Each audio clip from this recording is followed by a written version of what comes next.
السلام علیکم ورحمۃ اللہ وبرکاتہ، نحمده ونصلی علی رسولہ الکریم، اما بعد فاعوذ باللہ من الشیطان الرجیم، بسم اللہ الرحمن الرحیم، رب اشرح لی صدری ویسر لی امری واحلل عقدۃ من لسانی یفقہوا قولی۔ انسان خطا کا پتلا ہے، انسان سے انسانوں کے حق میں بھی کوتاہی ہو جاتی ہے اور اللہ رب العزت کی بارگاہ میں بھی نافرمانی ہو جاتی ہے۔ دن رات گناہ ہوتے ہیں، لیکن گناہوں کے بعد ان پر شرمندہ ہونا، توبہ کرنا، یہ بندہ مومن کی شان ہوتی ہے۔ لیکن ان پر فخر کرنا یا ان گناہوں کی کھلم کھلا تشہیر کرنا، یہ گناہ پر گناہ کرنا ہے۔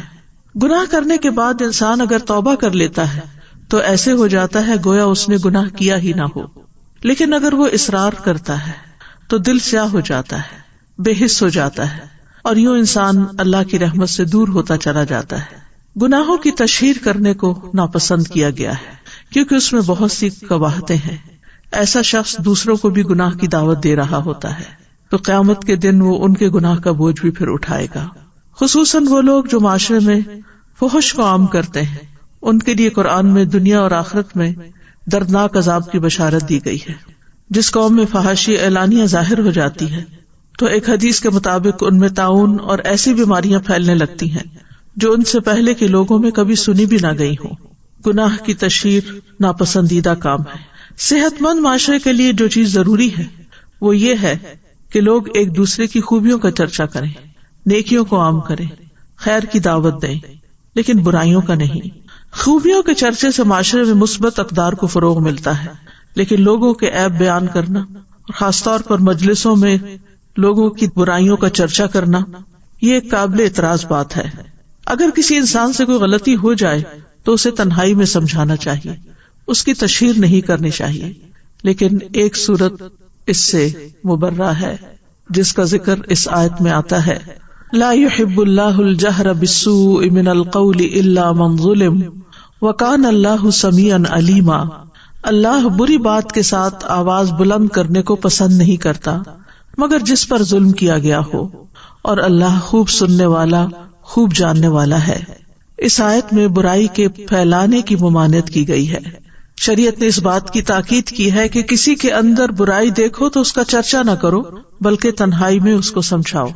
تو لا يحب اللہ الجہر بالسوء من القول، اللہ بری بات کے ساتھ آواز بلند کرنے کو پسند نہیں کرتا۔ بالسوء میں کیا چیزیں ہیں؟ اس میں وہ تمام برے اقوال شامل ہیں جو تکلیف دہ اور غم پہنچانے والے ہیں، مثلاً ایک دوسرے کے ساتھ بدتمیزی سے پیش آنا، گالی گلوچ کرنا، تہمت لگانا، بد اخلاقی کا معاملہ کرنا۔ تو ایسے تمام اقوال سے منع کیا گیا ہے جنہیں اللہ تعالیٰ ناپسند کرتا ہے۔ اس کے برعکس اللہ تعالیٰ اچھی بات کو پسند کرتا ہے، مثلاً ذکر الہی، نرم پاکیزہ کلام، دوسروں کے ساتھ اچھے طریقے سے پیش آنا۔ تو فرمائے کہ لا يحب اللہ الجہر بالسوء من القول الا من ظلم، ہاں جس پہ ظلم کیا گیا ہو وہ اپنے ظلم کی داستان اپنا حق لینے کے لیے دوسرے کو سنا سکتا ہے، یعنی مظلوم کو ظلم کے اظہار کی رخصت ہے، یعنی وہ اپنے اوپر کیے جانے والے ظلم کا اظہار کر سکتا ہے۔ لہذا مظلوم کے لیے ظالم کے خلاف بد دعا کا اظہار کرنا جائز ہے۔ اسی طرح اگر وہ کسی سے ذکر کر سکتا ہے تاکہ اس کی مدد کی جا سکے تو اس کی بھی اجازت ہے۔ اسی طرح یہ ہے کہ اگر ظلم کی صورت میں کسی نے اس کو برا بھلا کہا ہے تو اس کو ویسا ہی جواب بھی دے سکتا ہے۔ اللہ سبحانہ تعالیٰ نے مظلوم کو بری بات کے اظہار کی رخصت اس لیے دی ہے تاکہ وہ اپنا غصہ ٹھنڈا کر لے اور تاکہ وہ تلوار کی طرف یا ہاتھ سے دبوچنے کی طرف چھلانگ نہ لگائے، یعنی بات کا جواب بات سے دے نہ کہ تلوار سے یا کسی آلے سے۔ یہ ابن عاشور نے کہا ہے۔ حسن بصری کہتے ہیں مظلوم ظالم کو بد دعا نہ دے بلکہ کہے اے اللہ اس کے خلاف میری مدد کر، اے اللہ اس سے میرا حق نکلوا دے۔ تو بہرحال اپنا حق لینے کے لیے تو انسان اپنے اوپر ہونے والے ظلم کا ذکر کر سکتا ہے، لیکن اس کے باوجود معاف کر دینا اور ظلم و زیادتی میں مقابلہ نہ کرنا زیادہ بہتر ہے۔ برائی کو بیان کرنے کی کچھ اور استثنائی صورتیں بھی ہیں۔ حضرت عائشہ سے مروی ہے کہ ایک مرتبہ ایک آدمی نبی صلی اللہ علیہ وسلم کی خدمت میں حاضر ہوا. جب وہ اندر آیا تو نبی صلی اللہ علیہ وسلم نے اسے اپنے قریب کیا اور اپنے پاس بٹھایا. جب وہ چلا گیا تو عائشہ رضی اللہ عنہا نے عرض کیا, اے اللہ کے رسول, کیا آپ نے اس شخص کے متعلق اس طرح نہیں فرمایا تھا؟ یعنی وہ ایک اچھا آدمی نہیں. آپ نے فرمایا کیوں نہیں, لیکن بات یہ ہے کہ یقیناً سب سے بدترین آدمی وہ ہوگا جسے لوگوں نے اس کے شر سے بچنے کے لیے چھوڑ دیا ہو, یعنی لوگ اس سے ملنا نہ چاہتے ہوں, لوگ اس سے تعلق نہ رکھنا چاہتے ہوں. تو اس لیے ہمیں دوسروں کے ساتھ ایسا معاملہ نہیں کرنا چاہیے کہ لوگ ہم سے بھاگنا شروع کر دیں. اور آیت کے اختتام میں آتا ہے کہ اللہ سبحانہ تعالیٰ سننے والا جاننے والا ہے, یعنی اللہ تعالیٰ کی دو صفات کا ذکر یہاں پر کیا گیا ہے. یعنی اس آیت کے اندر چونکہ اچھے اور برے اور مباح کلام کے احکام دیے گئے ہیں, تو اس لیے اللہ تعالیٰ نے آگاہ فرما دیا کہ وہ سننے والا ہے, تمہارے اقوال سنتا ہے, اس لیے ایسی بات کرنے سے بچو جو تمہارے رب کی ناراضگی کا باعث بنے اور وہ تمہیں اس پر سزا دے. تو اس سے اس آیت میں اچھی بات کہنے کی بھی ترغیب ملتی ہے کہ اللہ تعالیٰ سن رہا ہے. لہٰذا ہم کیا چاہیں گے کہ اللہ تعالیٰ اگر سن رہا ہے تو ہم کیسی بات کریں؟ وہ بات کریں جو اللہ کو پسند آ جائے, اور ان باتوں کو چھوڑ دیں کہ جو اللہ تعالیٰ سننا نہیں چاہتا, جو اللہ تعالیٰ کو پسند نہیں. اور علیمہ یعنی وہ تمہاری نیتوں کو جانتا ہے, تمہارے ارادوں کو جانتا ہے, تمہاری باتوں کو جانتا ہے, تمہارے اوپر ہونے والے ظلم کو جانتا ہے, اور اس ظلم کے جواب میں جو کچھ تم نے کیا اس کو بھی جانتا ہے. تو بہرحال اس آیت سے یہ بات واضح ہوتی ہے کہ مظلوم کو بدلہ لینے کی اجازت ہے. ہمارے دین میں ظلم کرنا منع کیا گیا. قیامت کے دن انسان کے لیے اس کا دنیا میں کیا ہوا ظلم جو ہے وہ اندھیرے کی شکل میں ہوگا, لہذا کسی پر بھی ظلم نہیں کرنا چاہیے. لیکن اگر کسی پر ظلم ہو تو اس کو اس کا بدلہ لینے کی بھی اجازت دی گئی. سورۃ الشورى میں اللہ تعالیٰ فرماتے ہیں والذین اذا اصابهم البغی هم ينتصرون, اور جب ان پر زیادتی ہوتی ہے تو وہ بدلہ لے لیتے ہیں. وجزاء سیئۃ سیئۃ مثلها, لیکن اس کا یہ اصول بتا دیا گیا کہ برائی کا بدلہ ویسی ہی برائی ہے. فمن عفا واصلح فاجرہ علی اللہ انہ لا يحب الظالمین, پھر جو کوئی معاف کر دے اور صلح کر لے تو اس کا اجر اللہ کے ذمہ ہے, اور وہ ظالموں کو قطعاً پسند نہیں کرتا.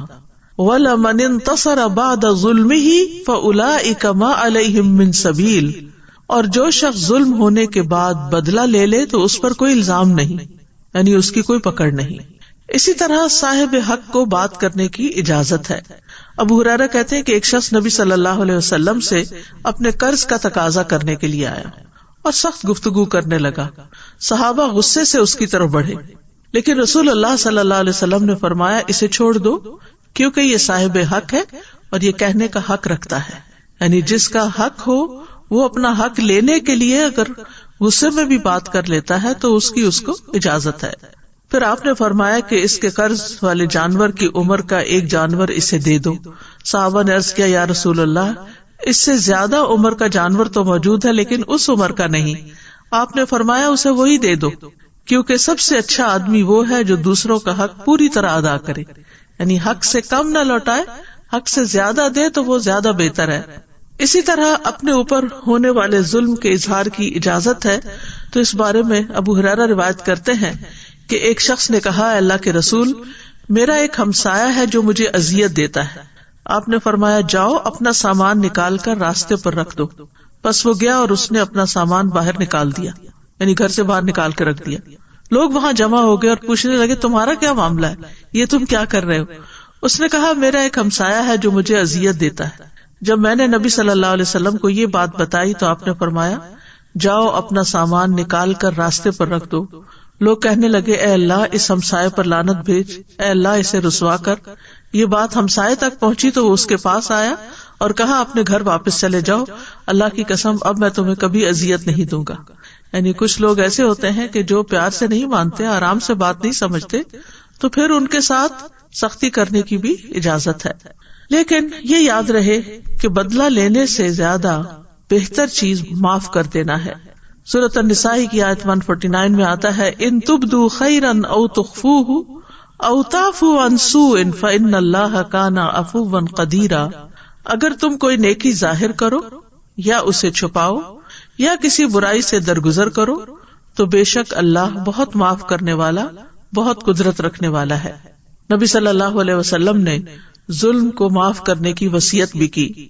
حضرت علی کہتے ہیں ہم نے رسول اللہ صلی اللہ علیہ وسلم کی تلوار کے دستے میں یہ لکھا ہوا پایا، جو تم پہ ظلم کرے اس سے درگزر کرو، جو رشتہ توڑے اس سے رشتہ جوڑو، جو تمہارے ساتھ برا کرے اس کے ساتھ احسان کرو، اور حق بات کرو اگرچہ اپنے خلاف ہی کیوں نہ ہو۔ یعنی اگر اپنا کہیں کوئی قصور ہے، کوئی غلطی ہے، کوئی زیادتی ہے تو اس کا اقرار کر لو۔ تو بہرحال انسان دوسرے کو بھی معاف کر دے اور خود اپنے بارے میں بھی اللہ تعالیٰ سے معافی کی درخواست کرتا رہے۔ عبداللہ بن مسعود کہتے ہیں کہ مسلمانوں میں سے سب سے پہلے جس آدمی کا ہاتھ کاٹا گیا تھا، یعنی چوری کی سزا میں، لوگ اسے لے کر نبی صلی اللہ علیہ وسلم کے پاس آئے اور عرض کیا یا رسول اللہ اس نے چوری کی ہے، جس پر رسول اللہ صلی اللہ علیہ وسلم کے چہرہ مبارک کا رنگ اڑ گیا۔ کسی نے عرض کیا یا رسول اللہ، یعنی وہ کہہ رہا تھا کہ کیا ہوا؟ تو آپ نے فرمایا تم لوگ اپنے ساتھی کے متعلق شیطان کے مددگار ثابت ہوئے، جبکہ اللہ عز و جل معاف کرنے والا اور معافی کو پسند فرماتا ہے، اور کسی حاکم کے لیے یہ جائز نہیں کہ اس کے پاس حد کا کوئی مقدمہ آئے اور وہ اسے نافذ نہ کرے۔ اور پھر یہ آیت تلاوت فرمائی وَلْيَعْفُوا وَلْيَصْفَحُوا أَلَا تُحِبُّونَ أَن يَغْفِرَ اللَّهُ لَكُمْ وَاللَّهُ غَفُورٌ رَحِيمٌ۔ تو بات یہ ہے کہ اگر کسی سے کوئی بڑے سے بڑا گناہ ہو جائے اور وہ اللہ تعالیٰ سے معافی مانگ لے اور اس کا گناہ چھپ جائے تو پھر اس کو کسی عدالت میں جا کے اقرار کرنے کی ضرورت نہیں۔ جس چیز کو اللہ نے چھپا دیا اس چیز کو چھپا ہی رہنے دینا چاہیے۔ لیکن اگر کوئی معاملہ حاکم تک پہنچ جائے تو پھر اس کو حد نافذ کرنا ضروری ہوتا ہے۔ لیکن عام طور پر اگر دو لوگوں کے بیچ میں کوئی چیز ہو گئی ہے تو کسی کورٹ میں عدالت میں جانے کی بجائے ایک دوسرے کو معاف کر کے درگزر کر دینا چاہیے۔ معاف کرنے سے عزت میں ہی اضافہ ہوتا ہے۔ رسول اللہ صلی اللہ علیہ وسلم نے فرمایا درگزر کیا کرو، اللہ تمہیں عزت دے گا۔ ایک اور روایت میں آتا صحیح مسلم میں رسول اللہ صلی اللہ علیہ وسلم نے فرمایا صدقہ مال کو کم نہیں کرتا۔ بظاہر ایسا لگتا ہے کہ وہ ہمارے ہاتھ سے نکل گیا، ہمارے اکاؤنٹ میں کمی ہو گئی، لیکن اللہ سبحانہ تعالیٰ کہیں اور سے عطا کر دیتا ہے، اور معاف کرنے سے اللہ بندے کی عزت میں اضافہ ہی کرتا ہے، اور جو اللہ کے لیے تواضع اختیار کرتا ہے اللہ اس کو بلندی عطا فرماتا ہے۔ اور پھر اس آیت میں ایک خاص بات یہ ہے کہ اس میں اللہ سبحانہ تعالیٰ کی صفت محبت کا اس بات ملتا ہے کہ اللہ تعالیٰ محبت بھی کرتا ہے۔ امام ابن تیمیہ کہتے ہیں کہ کتاب و سنت اور مسلمانوں کا اجماع ہے کہ اللہ اپنے مومن بندوں سے محبت کرتا ہے اور وہ اس سے محبت کرتے ہیں، جیسا کہ اللہ تعالیٰ کا فرمان ہے والذین آمنوا اشد حبا للہ، ایمان والے سب سے زیادہ اللہ ہی سے محبت کرتے ہیں۔ اللہ سبحانہ وتعالیٰ کس سے محبت کرتا ہے؟ اللہ تعالیٰ محسنین سے محبت کرتا ہے، دوسروں پر احسان کرنے والوں سے، یعنی جو ہم سے اچھا نہ کرے ہم اس کے ساتھ اچھا کریں۔ ان اللہ یحب المحسنین، اللہ تعالیٰ متقین سے محبت کرتا ہے، فإن اللہ یحب المتقین، اور جس سے اللہ تعالیٰ محبت کرتا ہے اس کا اعلان کر دیتا ہے۔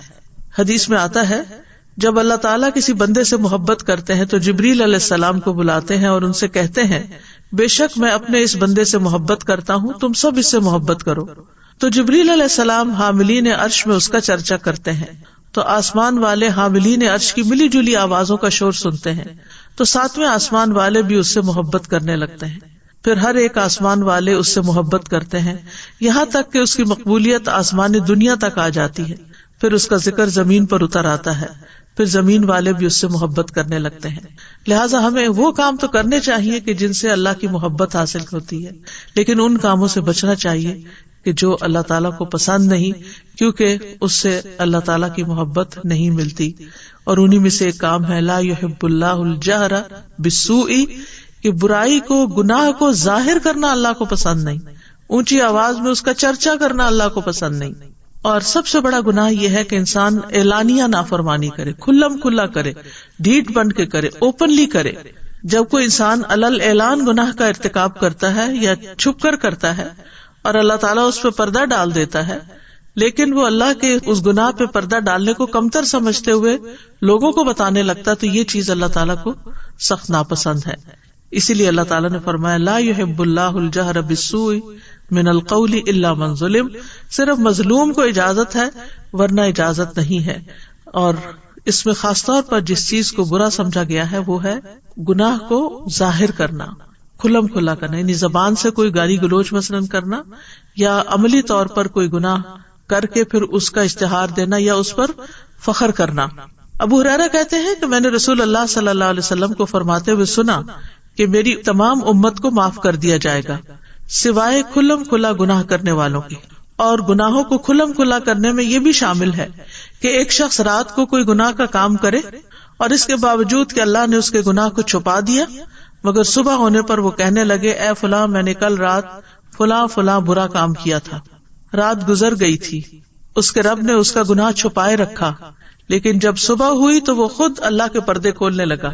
اسی طرح ماضی کی کوئی غلطیاں ہو چکی ہوں، پرانے گناہ یاد ہوں، یا جن گناہوں پر انسان شرمندہ ہو تو اس کا ذکر لوگوں سے نہیں کرنا چاہیے، کیونکہ بعض اوقات کوئی گناہ ہمارے دل پہ بوجھ بنتا ہے۔ وہ بوجھ کیوں بنتا ہے؟ تاکہ ہم توبہ کریں، تاکہ توبہ کر کے اللہ کو منا کے اللہ کو راضی کر کے ان گناہوں کو نیکیوں سے بدل کے ہم اس گناہ کے بوجھ سے آزاد ہوں۔ لیکن بجائے اس کے کہ ہم توبہ کریں یا ہم اس گناہ کو دھونے کے لیے کوئی صدقہ خیرات کریں یا کوئی نوافل پڑھے یا کوئی ذکر اذکار کرے یا استغفار کرے، ہم لوگوں کو اپنی کہانیاں بتانا شروع کر دیتے ہیں، میں نے فلاں موقع پہ چوری کی اور فلاں موقع پہ زنا کیا اور فلاں موقع پہ ایسا کیا اور ویسا کیا۔ ان باتوں سے گریز کرنا چاہیے، ایسی باتوں کو معاشرے میں نہیں کرنا چاہیے، کیونکہ جو لوگ سنتے ہیں وہ بھی پھر وہ گناہ کرنے کو ہلکا سمجھنے لگتے ہیں اور ان کے لیے بھی گناہ آسان ہو جاتا ہے۔ ابن حجر کہتے ہیں کہ مجاہر سے مراد وہ شخص ہے جو اپنی نافرمانی کو ظاہر کرے، تو جو ہو چکا سو ہو چکا، اب اس کے اوپر اللہ سے توبہ کر کے رو رو کے معافی مانگ لی جائے، لیکن اعلان نہ کیا جائے، مجاہر نہ بنا جائے۔ تو گناہ کے اظہار کی 3 اقسام ہیں، اس میں ایک تو کھلم کھلا گناہ کرنا اور دوسرا جس کو اللہ نے چھپایا اس کو ظاہر کرنا، یعنی گویا ایک شخص فخر کا اظہار کرتے ہوئے یا اللہ کے پردہ ڈالنے کو حقیر سمجھتے ہوئے لوگوں کو اپنا گناہ بتاتا ہے، تو ایسے لوگ اللہ تعالیٰ کی درگزر اور معافی سے فائدہ نہیں اٹھاتے۔ تیسری قسم یہ ہے کہ فاسق لوگ ایک دوسرے کو نافرمانیوں کے بارے میں بتائیں اور ان کے بارے میں گفتگو کریں، اپنی مجلسوں میں ان کا ذکر کریں، تو یہ بھی ناپسندیدہ چیز ہے۔ تو گناہ اور نافرمانی دنیا اور آخرت میں برے انجام کا سبب ہے۔ نافرمانیوں کے بہت سے نقصان ہیں، بہت سے گناہ ایسے ہیں جس سے انسان کے رزق میں کمی ہو جاتی، جس سے انسان بلاؤں اور آفتوں کا شکار ہو جاتا ہے، اور گناہوں کی وجہ سے ہی آخرت میں بھی انسان کا انجام برا ہوتا ہے۔ پچھلی قومیں جتنی بھی تباہ و برباد ہوئی، ان کی وجہ کیا تھی؟ کہ انہوں نے اپنے رب کو ناراض کیا تھا۔ تو اس میں ہم دیکھتے ہیں کہ وہ کیا چیز تھی جس نے آدم علیہ السلام کو جنت سے نیچے اتروا دیا، وہ کیا چیز تھی جس نے قوم نوح کو ڈبو دیا، وہ کیا تھا جس نے قوم عاد کو ایک تیز و تند سرکش آندھی سے ہلاک کر دیا، وہ کیا چیز تھی جس نے قوم سمود کو کڑک کے عذاب سے ہلاک کر دیا، کس چیز نے قوم لوط کی بستیوں کو الٹا دیا اور اس کے بعد ان پر آسمان سے پتھر برسائے گئے۔ یاد رکھیے قوم لوط پر 1 نہیں 5 عذاب آئے تھے۔ وہ کیا چیز تھی جس کی وجہ سے فرعون اور اس کے لشکر کو ڈبو دیا گیا، اور اس کے علاوہ بھی دنیا میں دیگر اقوام کن چیزوں کی وجہ سے تباہ ہوئے؟ وہ دراصل ان کا گناہ کرنا اور کھلم کھلا گناہ کرنا تھا۔ ابن بطال کہتے ہیں گناہ کے اظہار کرنے میں اللہ اور اس کے رسول اور نیک مومنوں کے حق کو حقیر جاننا ہوتا ہے، اس میں ایک طرح سے ان کی مخالفت کرنا بھی ہے، اور گناہوں کو چھپانا ان کو ہلکا سمجھنے سے بچنا ہے۔ یعنی جو شخص گناہ چھپاتا ہے وہ سمجھتا ہے کہ میں نے بہت بڑی غلطی کی ہے، تو یہ کسی کے سامنے نہیں جانی چاہیے۔ لیکن جو شخص گناہ ظاہر کرتا ہے وہ کیا سمجھتا ہے؟ تو کیا ہوا، یہ کیا بات ہے، اس سے تو کوئی فرق نہیں پڑتا، کیونکہ گناہ کرنا جو ہے یہ کرنے والے کو ذلیل کر دیتا ہے، دوسروں کی نگاہوں میں گرا دیتا ہے۔ تو آپ دیکھیے کہ کوئی شخص اس بات سے بھی نہ ڈرے کہ میں نے غلط کیا اور مجھے لوگ کیا کہیں گے، اور وہ الٹا اس پر فخر کر کے اس کو نشر کر رہا ہے۔ پھر اسی طرح یہ ہے کہ اگر وہ ایسے گناہ ہوں جن پر حد قائم ہوتی ہے تو پھر وہ حد لگنے کا موجب بن جاتے ہیں۔ اگر چوری ہو جائے اور اللہ نے چھپا دیا معاملہ تو اللہ سے معافی مانگے، جو بھی طریقہ ہو کہ گناہ معاف ہو جائے، لیکن اگر وہ آ کے ظاہر کر دیتا ہے، لوگوں کو بتا دیتا ہے، تو اگر کہیں پر حد جاری ہوتی ہے، اس کا ہاتھ کٹ جاتا ہے، تو یہ اس کی اپنی غلطی ہے ایک طرح سے کہ ایک گناہ کیا اور اس کے بعد پھر اس کو ظاہر بھی کیا۔ پھر اسی طرح یہ ہے کہ اگر ایسے گناہ ہوں جن پہ حد نہیں لگتی تو تعزیر لگنے کا موجب ہو سکتے ہیں، پھر اسی طرح یہ ہے کہ انسان دوسروں کے لیے گناہ کے راستے ہموار کر دیتا ہے. ابو ہریرہ کہتے ہیں کہ رسول اللہ صلی اللہ علیہ وسلم نے فرمایا، جس شخص نے ہدایت کی دعوت دی اسے ہدایت کے پیروی کرنے والوں کے اجر کے برابر اجر ملے گا اور ان کے اجر میں کوئی کمی نہیں ہوگی. اور جس نے گمراہی کی دعوت دی، اور یہ کھلم کھلا گناہوں کو مزے لے لے کے بیان کرنا جو ہے، یہ ایک طرح سے گمراہی کی دعوت دینا ہے کہ تم بھی کر لو، ہم نے کیا کچھ نہیں ہوا، تم بھی کر سکتے ہو. اس پر اس کی پیروی کرنے والوں کے برابر گناہ کا بوجھ ہوگا اور ان کے گناہوں میں کوئی کمی نہیں ہوگی.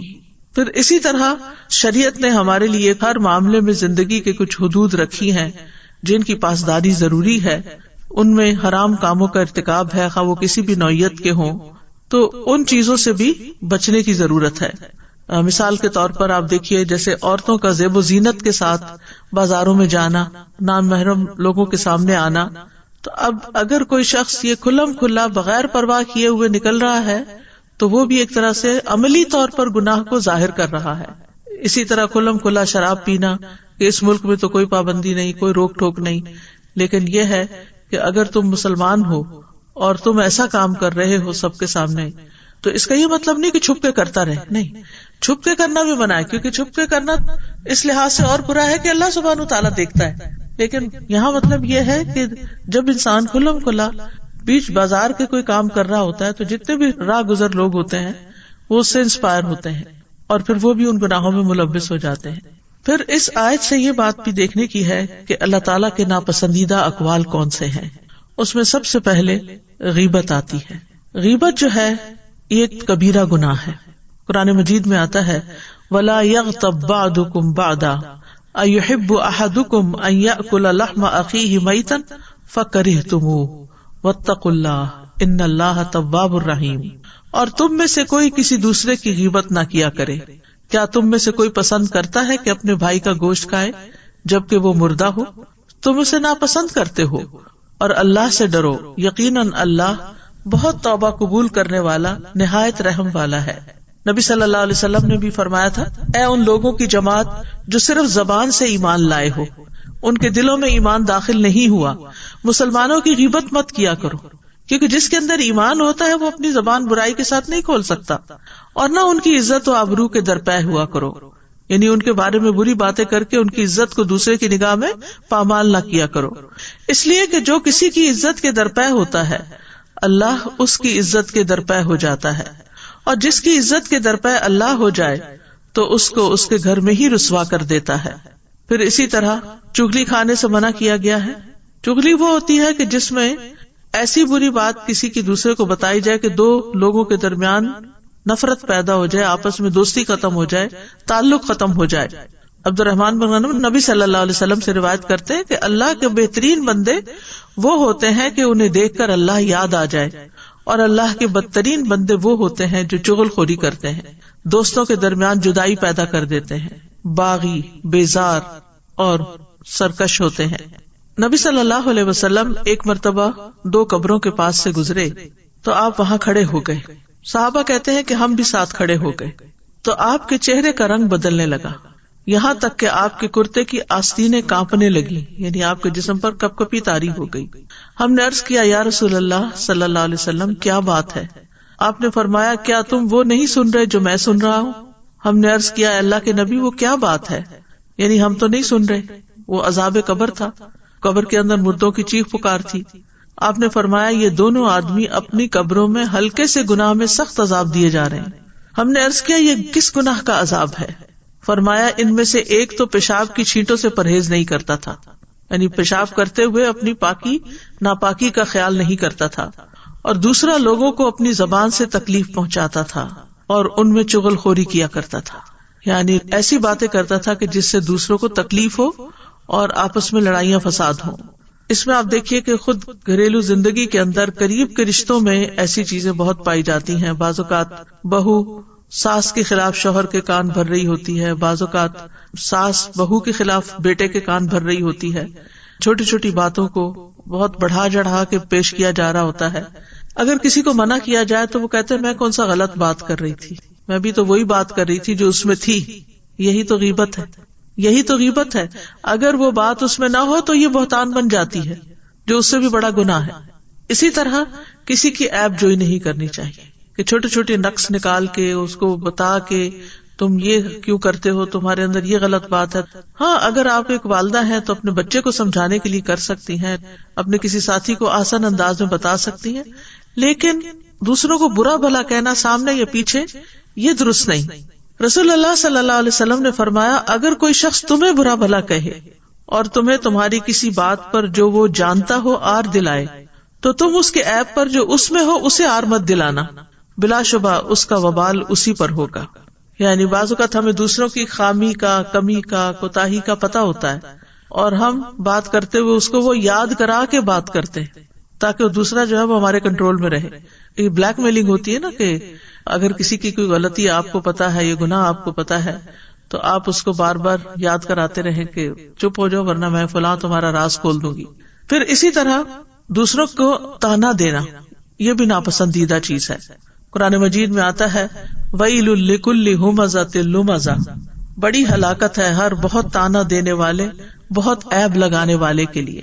عبداللہ بن مسعود کہتے ہیں کہ رسول اللہ صلی اللہ علیہ وسلم نے فرمایا, مومن لان تان کرنے والا فحش گو اور بےہودہ گو نہیں ہوتا.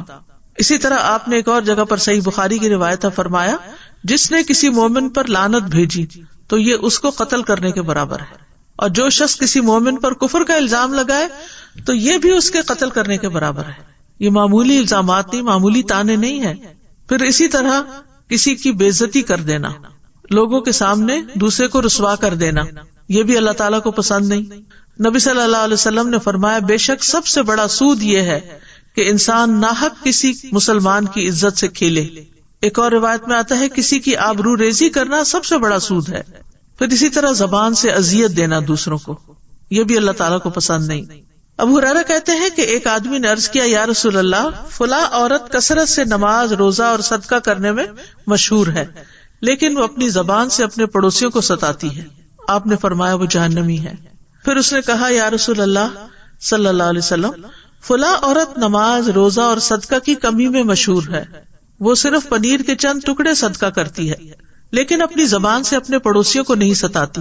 آپ نے فرمایا وہ جنتی ہے.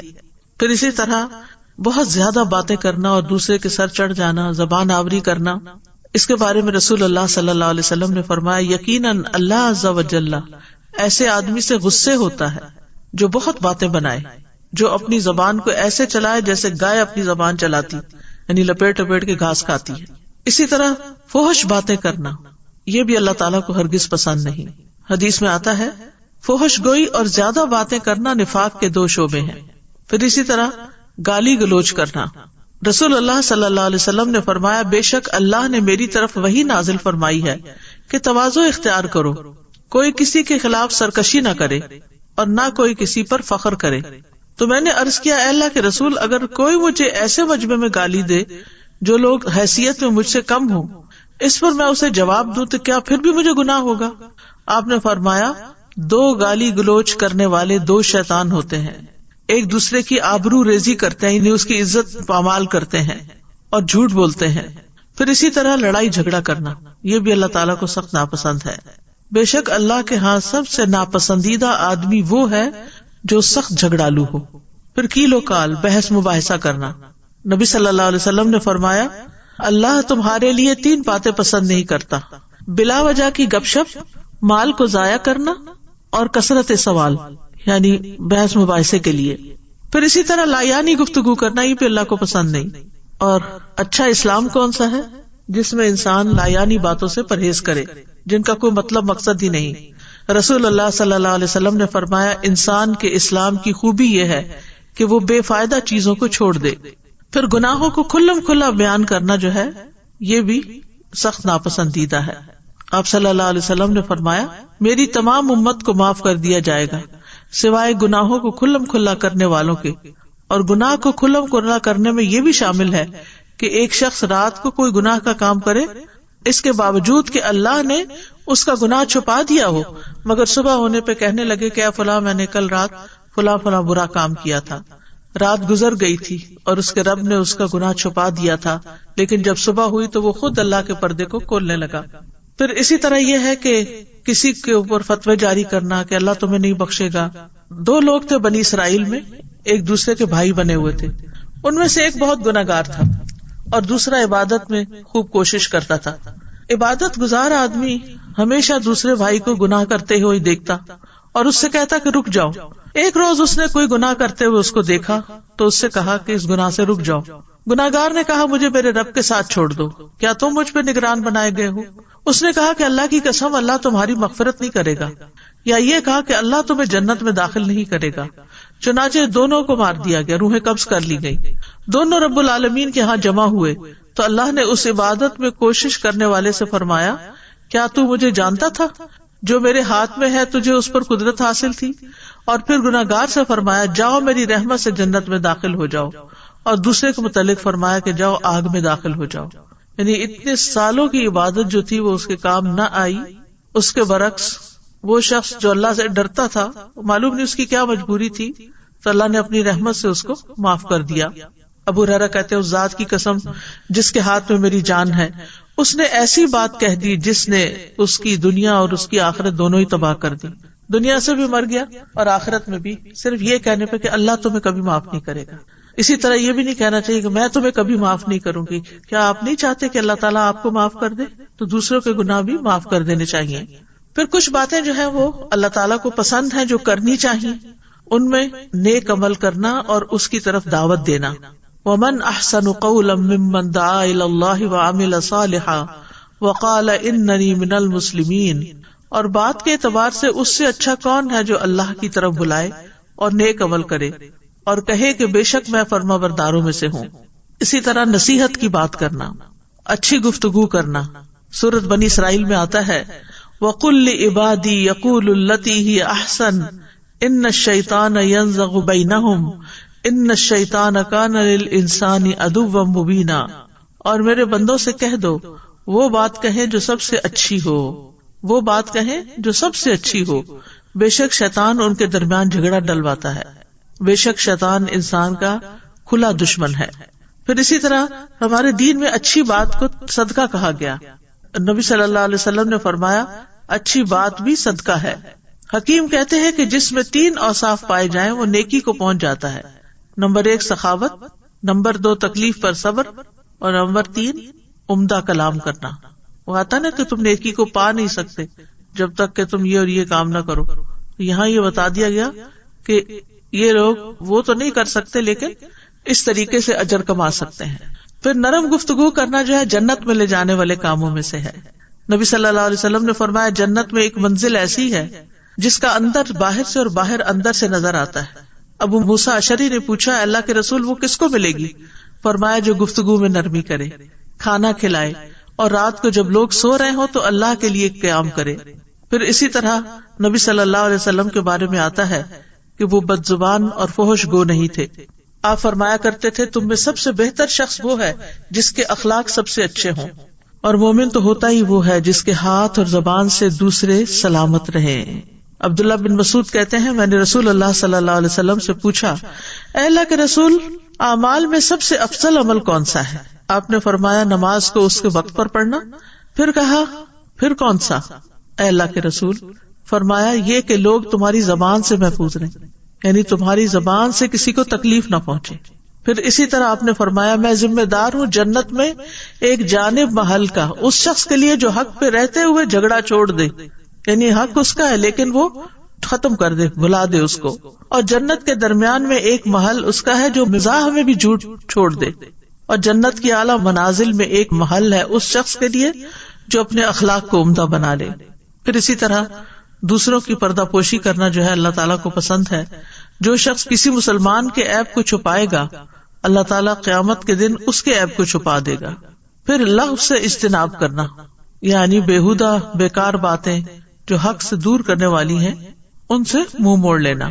اور پھر حقیقت یہ ہے کہ انسان کو اللہ سبحانہ تعالیٰ سے دعا بھی کرنی چاہیے، کیونکہ بہت سے ارادے انسان باندھتا ہے، نیت کرتا ہے. جب اس طرح کی کوئی کلاس اٹینڈ کرتا ہے بہت سی احادیث سننے کو مل جاتی ہیں تو انسان واپس جا کر ریلیکس ہو جاتا ہے اور وقتی طور پر ہی عمل کرتا ہے، لیکن بعد میں پھر ان کو بھول جاتا ہے. تو اس کے لیے دعا بہت فائدہ مند ہے. ان میں سے اللہ کے پسندیدہ کاموں کی توفیق کی دعا مانگنا. رب اوزعنی ان اشکر نعمتک التی انعمت علی وعلی والدی وان اعمل صالحا ترضاہ وادخلنی برحمتک فی عبادک الصالحین. اے میرے رب مجھے توفیق دے کہ میں تیری نعمت کا شکر ادا کروں جو تو نے مجھ پر اور میرے ماں باپ پر کی ہے، اور یہ کہ میں نیک عمل کروں جسے تو پسند کرے، اور اپنی رحمت سے مجھے اپنے نیک بندوں میں داخل فرما لے. پھر زبان کی درستگی کی دعا کرتے رہنا چاہیے. اللہم اہد قلبی وسدد لسانی واسلل سخیمۃ قلبی. اے اللہ میرے دل کو رہنمائی عطا فرما، میری زبان کو درستگی عطا فرما، اور میرے دل کے کینے کو دور کر دے. پھر دوسروں پر ظلم کرنے سے پناہ مانگنی چاہیے. اللہم انی اعوذ بک من الفقر والقلۃ والذلۃ واعوذ بک من ان اظلم او اظلم. اے اللہ میں فقر و فاقہ، قلت اور ذلت سے تیری پناہ میں آتا ہوں، اور اس بات سے تیری پناہ میں آتا ہوں کہ میں کسی پر ظلم کروں یا کوئی مجھ پہ ظلم کرے.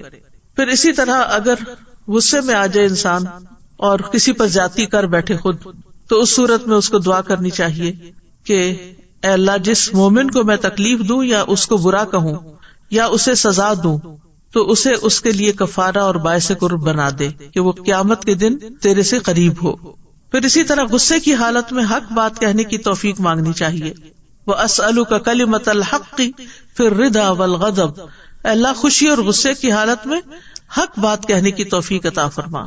اور کرنے کے کام یہ ہے کہ اگر کوئی ظلم کرتا ہے تو اس کو معاف کر دیں، لوگوں سے درگزر سے کام لیں، جو کچھ ان کے پاس ہے ان پہ نظر نہ رکھیں.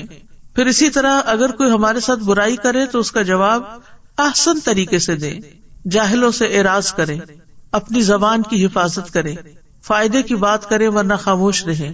زبان سے اللہ کی پسند ہی کی بات نکلے.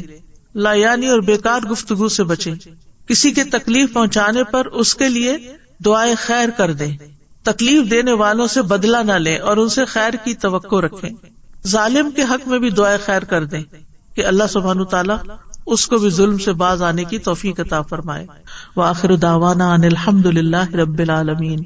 سبحانک اللہم وبحمدک اشہد ان لا الہ الا انت استغفرک واتوب الیک. السلام علیکم ورحمۃ اللہ وبرکاتہ.